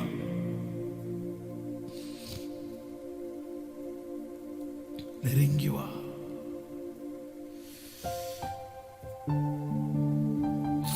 கவனிங்க, ஒரு நிமிஷம் என்ன கண்களை திறந்து பாருங்க. நிறைய பேர் கேட்கிற ஒரு கேள்வி என்னன்னா, பாஸ்டர் இயேசு என் கூட இருக்கிறாரா? இயேசு என் கூட இருக்கிறாரான்ற சந்தேகம் நிறைய பேருக்குள்ள இருக்கு. ஏன் இந்த சந்தேகம் இருக்கு அப்படின்னா, அவர் என்னை விட்டு போவார் அப்படின்றதுனால அல்ல. நான் ஜெபிக்கல பாஸ்டர், நான் பாவம் பண்ணி இருக்கிறேன், நான் தப்பு பண்ணி இருக்கிறேன், எனக்கு ஒரு வெறுமையா இருக்குது. இயேசு என் கூட இருக்கிறாரா? உங்களுக்கு சொல்றேன், இயேசு உங்க கூட இல்ல. ஆனா சிலருடைய வாழ்க்கையில தூரத்துல நிக்கிறார். ஆண்டவர் தூரத்துல ஆண்டவர் நிக்கிறதுனால தான் உங்களோட பேசிட்டே இருக்கிறார். ஆனா நான் என்ன நம்புறேன் அப்படின்னா, நீங்க கிட்ட போகணும். நீங்க கிட்ட போகிறதற்கு என்ன பண்ணுவீங்களோ தெரியாது. உங்களை விட்டுட்டு போகல அவர். நீங்க செய்த அக்கிரமம் அநியாயத்தின் நிமித்தமாய் ஒருவேளை வெளியே தான் நிப்பாரே தவிர உங்களை விட்டுட்டு போகல. அதனால சீக்கிரமாய் அவரை பிடிச்சு, என்னை விட்டு போக வேணாம், நான் உங்களை தொற்றணும் ஆண்டவரே. சொல்லுங்க, சொல்லுங்க எல்லாரும், உங்களை தொடணும் ஆண்டவரே. அவமானம் நிந்தை எல்லாம்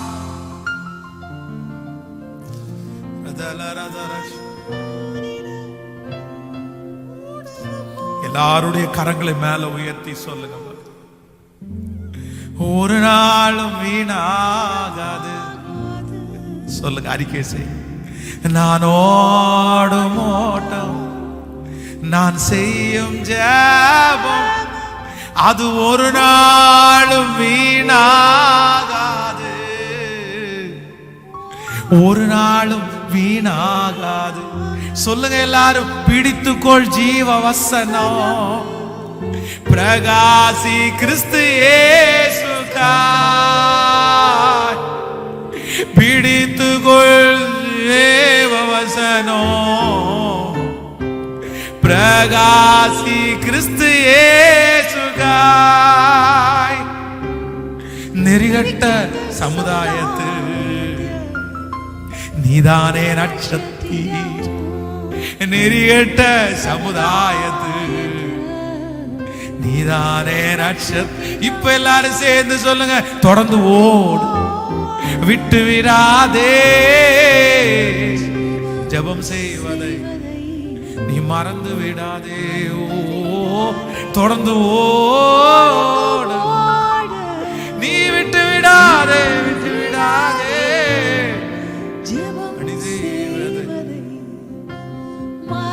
தகப்பனே, உம்முடைய பிள்ளைகளுக்காக உம்முடைய ஊழியக்காரனாகிய நான் திறப்பிலே நிற்கிறேன்.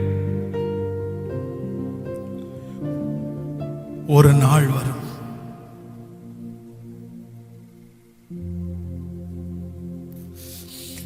எனக்கு இனி என்னைக்கு வரப்போகுது இல்ல, ஒரு நாள் வரும்.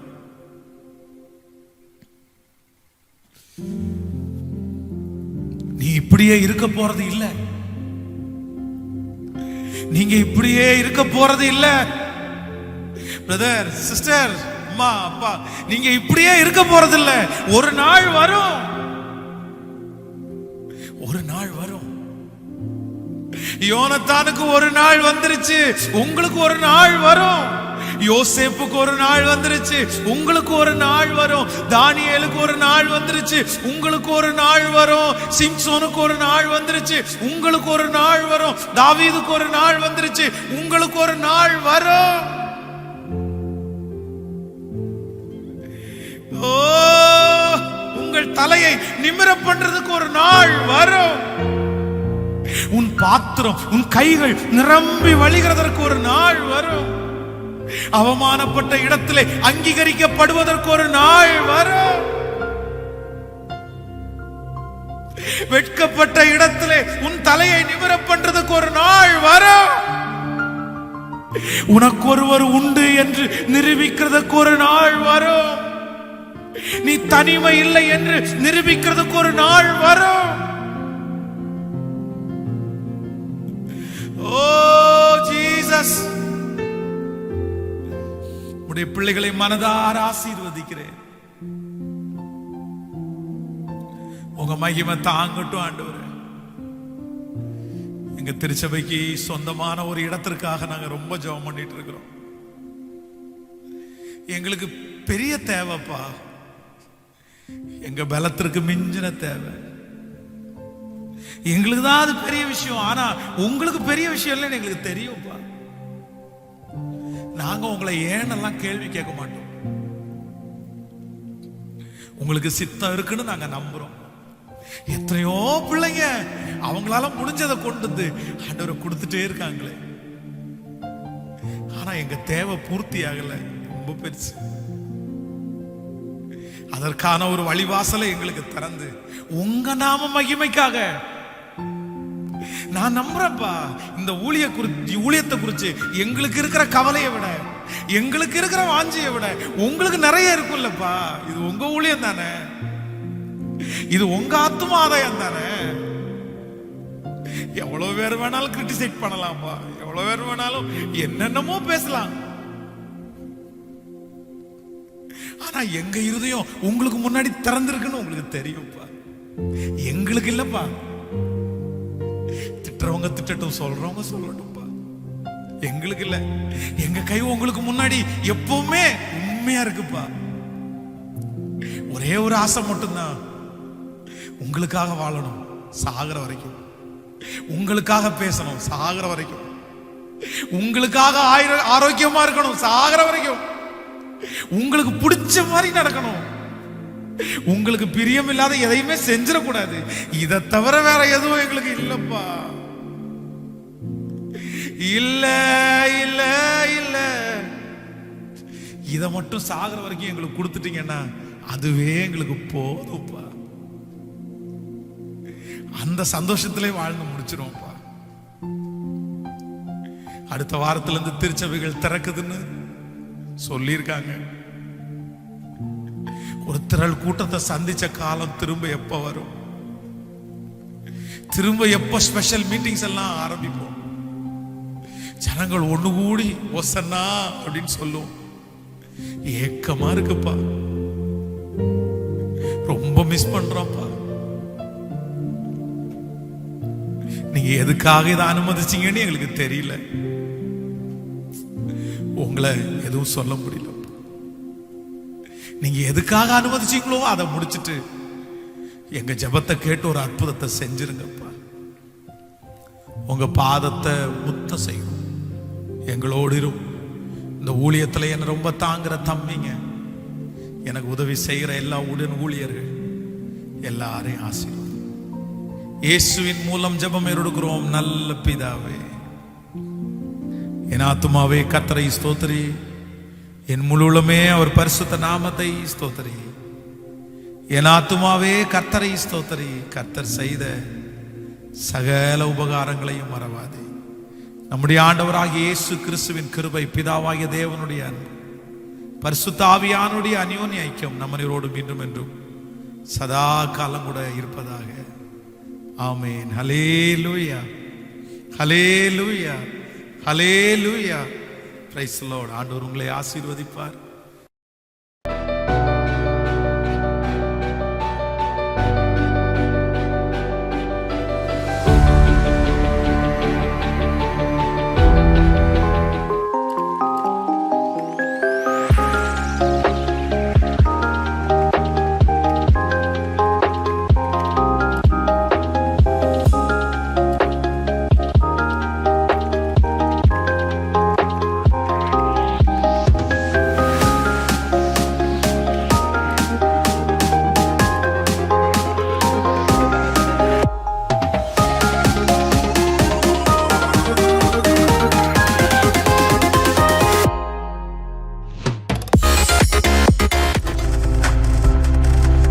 நீங்கள் பார்த்துக் கொண்டிருப்பது உங்கள் ஜாய் டிவி. உங்கள் துக்கம் சந்தோஷமாய் மாறும்.